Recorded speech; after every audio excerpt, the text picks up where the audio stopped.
পূর্ব ঘোষণা ছাড়াই ঢাকা ময়মনসিংহ রুটে সব ধরনের বাস চলাচল বন্ধ রেখেছে মালিক সমিতি। এতে যাত্রী ভোগান্তি চরমে। গন্তব্যে যেতে গুনতে হচ্ছে বাড়তি ভাড়া। এই মুহূর্তে দীঘার কান্দা বাইপাসে আছেন সহকর্মী ওবায়দুল হক।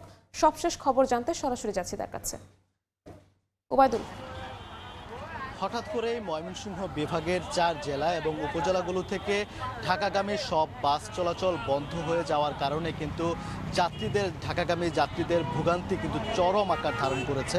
আমি এখন আছি ময়মনসিংহ নগরীর দীঘারকান্দা বাইপাস মোড়ে। এখানে দেখতে পাচ্ছেন যে যাত্রীরা অপেক্ষমান রয়েছেন, কিন্তু তারা কিন্তু তাদের গন্তব্যে পৌঁছাতে পারছেন না। আমি এখন আপনারা যে পরিবারটিকে আপনারা যে দেখতে পাচ্ছেন, শিশু সন্তান এবং একজন বিশেষ চাহিদা সম্পন্ন এক শিশু সহ কিন্তু একটি পরিবার এখানে ভোর 5টা থেকে কিন্তু জামালপুর থেকে এই ময়মনসিংহ এসেছেন ঢাকা যাবার উদ্দেশ্যে। কিন্তু তারা জামালপুর থেকে সিএনজিতে করে এই ময়মনসিংহে এসে এখনো পর্যন্ত তারা অপেক্ষা করছেন ঢাকা যাওয়ার জন্য, কিন্তু কোনো ধরনের বাস কিন্তু তারা পাচ্ছেন না।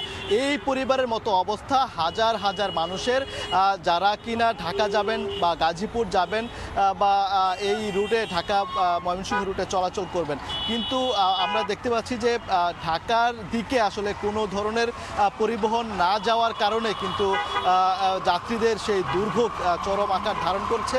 তারা চেষ্টা করছেন সিএনজি, অটোরিকশা বা পিকআপে করে, আমরা দেখতে পাচ্ছি যে পিকআপে করে তারা যাওয়ার চেষ্টা করেছেন। অনেকে আসলে অনেকের অফিস আজকে সপ্তাহের প্রথম কর্মদিবস, অনেকে চিকিৎসা করাতে ঢাকা যাবেন, এরকম নানা প্রয়োজনে আসলে ঢাকা যাওয়ার জন্য তারা এই বাইপাসে এসেছেন। কিন্তু এসে আসলে বাস না পেয়ে তারা বিপাকে পড়ছেন। তারা যেটি বলছেন যে কোনো ধরনের পূর্ব ঘোষণা ছাড়াই এভাবে বাস বন্ধ করে দেওয়া, এটা আসলে মানুষের ভোগান্তির কারণ হওয়া ছাড়া আসলে কোনো কিছু নয়। আপনারা দেখতে পাচ্ছেন যে যাত্রীরা কিন্তু সিএনজি, অটোরিকশায় করে বা যেভাবে পারছেন আসলে তাদের গন্তব্যস্থলে পৌঁছানোর চেষ্টা করছেন। অনেকে আবার যানবাহন না পেয়ে তারা কিন্তু বাড়ি ফিরে যাচ্ছেন।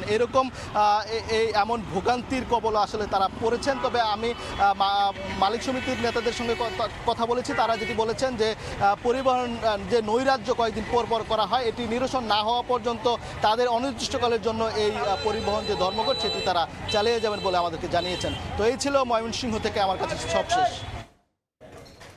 ময়মনসিংহ দীঘারকান্দা বাইপাস থেকে সরাসরি যুক্ত হয়েছিলেন সহকর্মী ওবায়দুল হক।